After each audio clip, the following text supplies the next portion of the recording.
السلام علیکم ورحمۃ اللہ وبرکاتہ۔ ناظرین، آپ دیکھ رہے ہیں زین مدنی اسلامک چینل اور میں ہوں آپ کا میزبان محمد زین مدنی۔ ناظرین، جیسا کہ آپ کو معلوم ہے کہ ہم ریاض الصالحین ریکارڈ کر رہے ہیں۔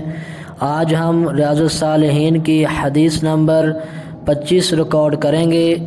آپ سے التماس ہے کہ ہمارے چینل کو سبسکرائب کریں، لائک کریں، شیئر کریں اور بیل آئیکن پہ کلک کریں تاکہ ہر آنے والی نئی ویڈیو آپ تک پہنچ سکے۔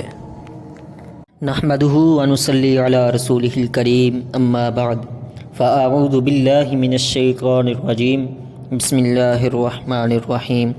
ریاض الصالحین جلد اول، باب نمبر 3، باب الصبری، صبر کا بیان، اور حدیث نمبر 25۔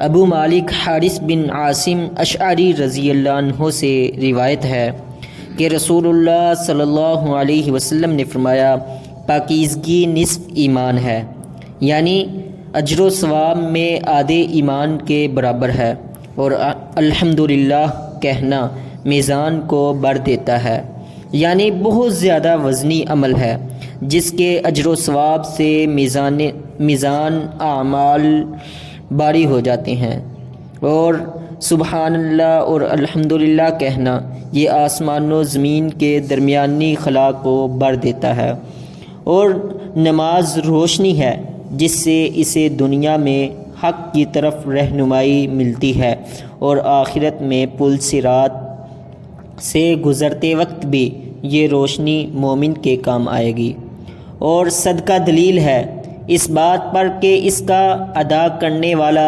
مومن ہے۔ صبر روشنی ہے، قرآن تیرے لیے حجت یعنی دلیل ہے، اگر اس پر عمل کیا جائے بصورت دیگر تیرے خلاف دلیل ہے۔ ہر ایک صبح صبح اپنے کاموں میں نکلنے والا ہے اور وہ اپنے نفس کا سودا کرتا ہے، چنانچہ اسے عذاب سے آزاد کرنے والا ہے یا اس کو اللہ تعالیٰ کی رحمت سے محروم کر کے ہلاک کرنے والا ہے۔ مسلم نے اسے روایت کیا ہے۔ حافظ صلاح الدین یوسف صاحب نے اس حدیث کے فوائد و مسائل اخذ کرتے ہوئے پہلا مسئلہ یہ تحریر کیا ہے کہ پاکیزگی کی فضیلت، اس سے ہر قسم کی پاکیزگی و طہارت ہے، اور ایمان سے مراد ایمان ہی کی حقیقت ہے۔ بعض کے نزدیک یہاں ایمان سے مراد نماز ہے۔ طہارت نماز کے لیے ضروری ہے، اس لیے اسے آدھی نماز کہا گیا ہے۔ دوسرا مسئلہ یہ بیان کیا کہ روز قیامت انصاف کا ترازو لگے گا اور اچھے برے اعمال کا وزن ہوگا۔ اعمال خیر میں سے ذکر الہی کا وزن سب سے زیادہ ہوگا، اس کے لیے زیادہ محنت کرنی پڑتی ہے، نہ کچھ خرچ ہی ہوتا ہے۔ تھوڑی سی کوشش سے انسان ڈھیروں نیکیاں ایسے وقت کے لیے جمع کر لیتا ہے جب ایک نیکی کی کمی یا زیادتی سے جہنم یا جنت کا فیصلہ ہوگا۔ اس سے ذکر الہی کی فضیلت کا بآسانی اندازہ لگایا جا سکتا ہے۔ تیسرا مسئلہ یہ بیان کیا کہ کثرت نماز کی ترغیب، اس لیے کہ یہ ایسی روشنی ہے کہ جس سے مسلمان کو قدم قدم پر رہنمائی ملتی ہے، نیز یہ بے حیائی اور منکر کاموں سے روکتی ہے۔ چوتھا مسئلہ یہ اخذ کیا کہ صدقہ ایک مومن کے صدق اور اخلاص کی دلیل ہے۔ پانچواں مسئلہ یہ تحریر کیا کہ صبر کی فضیلت، یہ بھی مومن کا ایک بڑا ہتھیار ہے جس سے اسے استقامت نصیب ہوتی ہے۔